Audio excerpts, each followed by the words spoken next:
Alice walked to the door of the store, filled her chest with air, and pushed the door open. She had been working here for 3 months, but she couldn't get used to the staff. As the saying went, she didn't get accustomed. She did not know what she was doing wrong.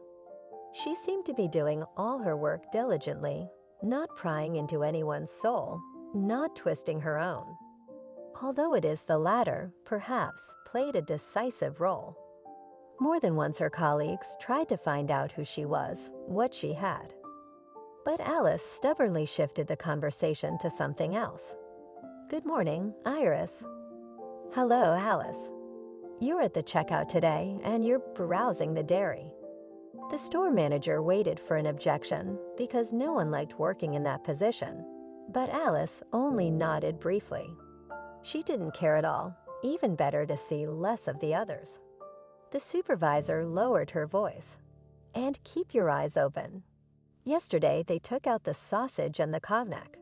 I don't know what they're looking at."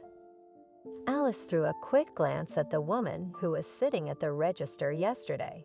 She was taking kovnak. She said it was for the holiday. But she didn't have any money right now, like she was going to put it in the register later. But Alice was sure that she had told the manager about it. The woman knew very well that it was better to pretend to know nothing, even though she did not like it. But she silently walked out of the back room. The day began, as usual, with the pensioners.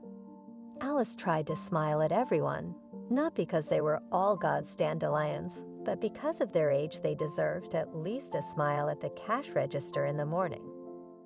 One granny, who made all the clerks' eyelids twitch, once declared, "That's it, I will no longer pester you, all others will. And you will not, you're good, sincere, polite." And she kept her word. If everyone wanted to hide behind the cash register at the sight of a mean old woman, then when Alice stood at the cash register, she smiled sweetly from afar. And lately, even in the hotels, and brought a little apple or candy. And the best part was that they did not have any in their store. Apparently, she knew the rules. Her name was Gwen, and just now she entered the store, smiled at Alice, and went toward her. "I knew you would be here today. Here you go, they gave me a chocolate bar, and I don't eat this stuff." She put a big, beautiful bar of chocolate in front of Alice. It looked very expensive. "Oh no, it costs a lot of money." Gwen raised an eyebrow up. "And who told you that I am poor?" "For me, going to your store is a kind of nostalgia. Only the big stores still have a bit of the spirit of the past, even though they are considered modern. But everything is the same. The price tags are unclear, the fixtures and fittings." Granny laughed, looking at the astonished look on Alice's face. "Come on, I'm kidding. It's just that an old person should have at least some entertainment. My grandson is never home. He's so busy with his business. So I amuse myself.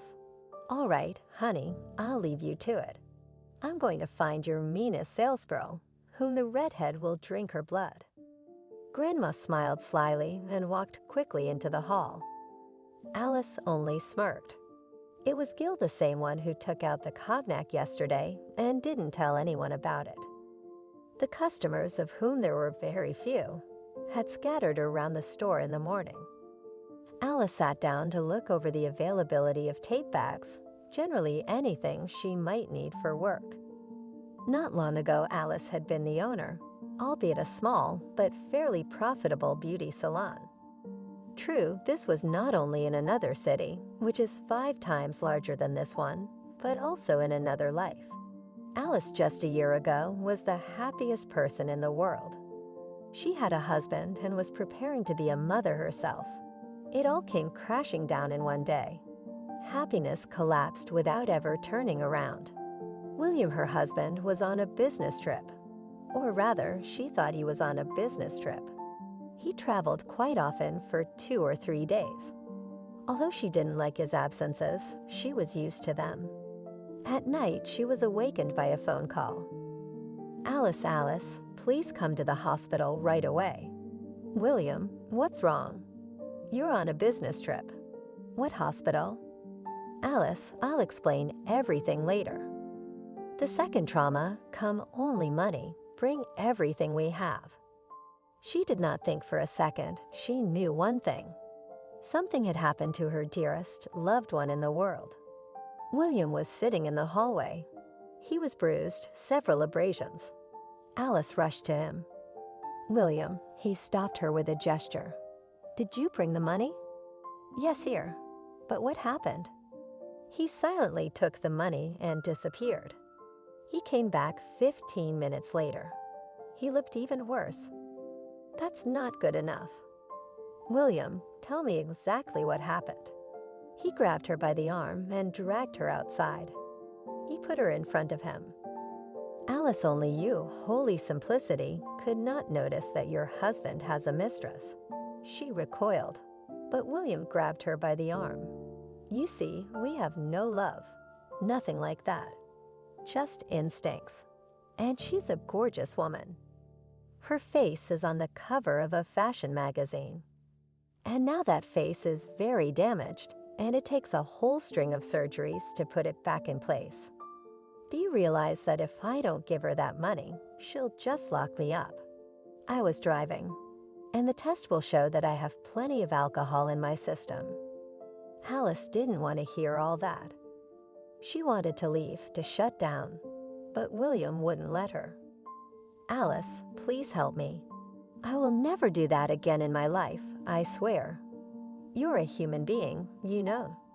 She's just a beautiful shell. I'm very sorry to you, very sorry. But did you really let me go to jail? Alice, I want to be with you, not in jail. And then her husband cried. She had never seen William cry in her life. In fact, Alice thought he was the strongest, the best. She couldn't help herself. He was just confused. He needed help. William realized everything. He understood everything. He would never do that. The woman cradled him in her arms. William cried, and she stroked his head. William, you don't have to. We'll think of something. They came home. William fell asleep, and Alice sat looking at her sleeping husband. In the morning, she called a competitor who had wanted to buy her salon for a very long time. But there wasn't enough money. She had to apply for a loan. She just had to save her husband, save her love. They quickly gave her a loan at a huge interest rate, but she had no choice. William gave the entire amount to his mistress. She wrote a receipt saying she had no claim. Alice's husband, on the other hand, got bored.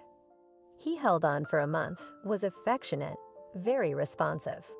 Then he became distant, trying to fall asleep while she was in the bathroom. Then 3 months later, he said, Alice, you're very nice, but I love her, you know. She's already been discharged.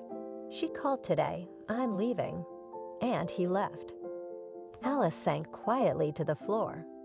An hour later, the ambulance rushed her to the hospital. A miscarriage, a diagnosis. She couldn't have any more children. For some reason, she never told William that she was pregnant. Only when she left the clinic, Alice realized how ridiculous she looked in the eyes of their acquaintances, and how she herself felt the credit on her shoulders, and not a small one. Her husband left her for a mistress, for whom the saints went into debt. For 3 days, she did not go anywhere, and then she made a decision, sold the apartment, paid off the loan, pointed her finger at the map, and here she was. The money left over was enough for a studio apartment in a quiet neighborhood. Alice also decided that never again in her life would she want the happiness of just living and waiting for old age. She was distracted from her memories by shouts. Hold on to the thief. Across the hall toward the cash register ran a girl. She clutched tightly to her chest a bun and a bag of milk. Alice stepped forward.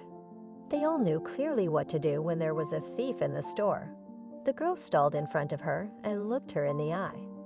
Alice recoiled. So much pain and longing was in those eyes. The girl was very poorly dressed and clearly hungry. Alice backed away. "Run."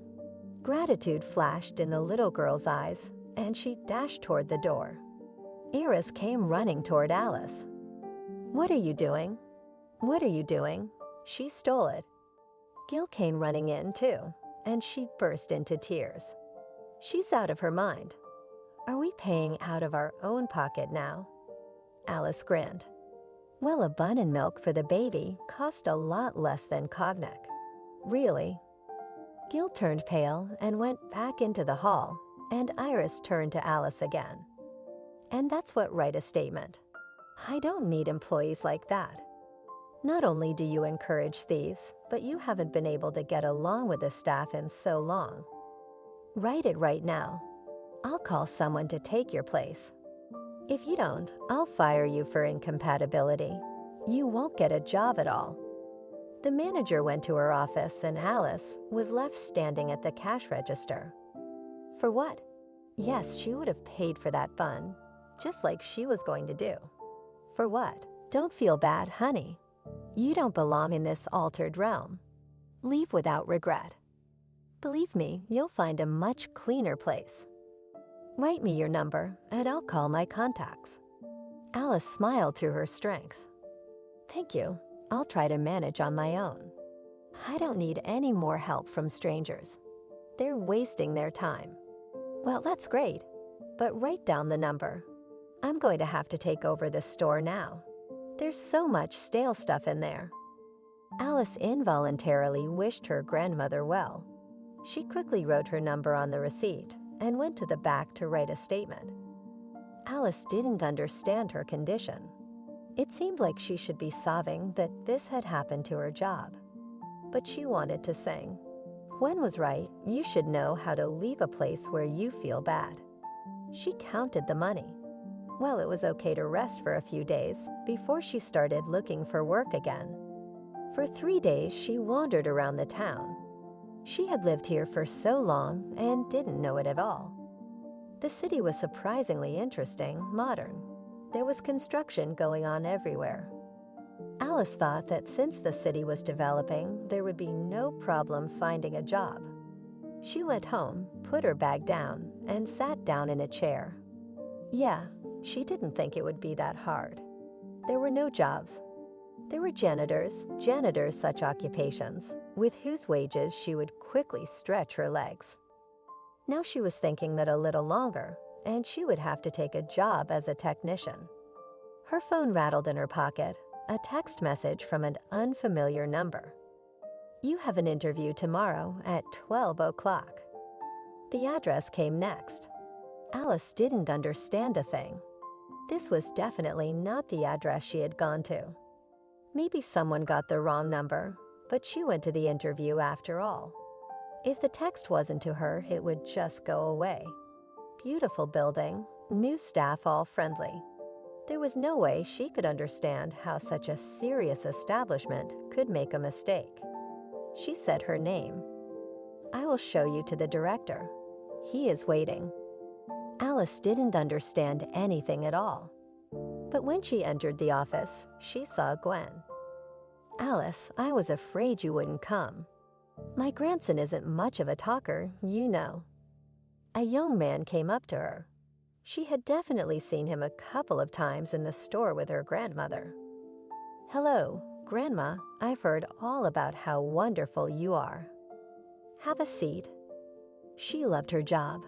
She liked the salary Jacob offered her even more. She liked Jacob, the owner of the business. He took care of her as best he could. Alice constantly felt his shoulder while he was settling in. And one day he invited her to a restaurant. It's silly to deny that there are sparks running between us. We need to figure it out. After the restaurant, they walked around, talked, ate ice cream. Jacob was the first person to know her backstory about coming to town. "You know, if I met your William now, I'd love to break his nose. Let's get back at him." Alice laughed. "Well, no, I don't want to waste even a second of my life on him." "What do you want to waste it on?" "Jacob, Could you help me?" "Of course I can, even if I can't." After she told him what it was all about, he raised an eyebrow. Granny was telling the truth after all. You are extraordinary. A year later, Gwen grumbled, adjusting the dress on her great-granddaughter. "Well, Lucy, what's the matter with you? The wedding's coming up, and you've got the whole dress to yourself." The girl looked at her upset. "I didn't do it on purpose. It just happened." The grandmother smiled, cradling the child in her arms. They are on their way. In the girl, few would have been able to recognize the very shoplifter. Now it was a beautiful, clean child in an expensive ward and with good manners. She was still shy about calling Alice and Jacob Daddy and Mama, but she told herself she would do so after their wedding. The wedding was today. A couple then. "Mom, Dad, I congratulate you. You are the best." She couldn't go on because she cried. Alice, Gwen, and half the guests cried with her. If you like the story, please support me with a thumbs up button. It's only one click for you, but for me it's very important. All the best to you.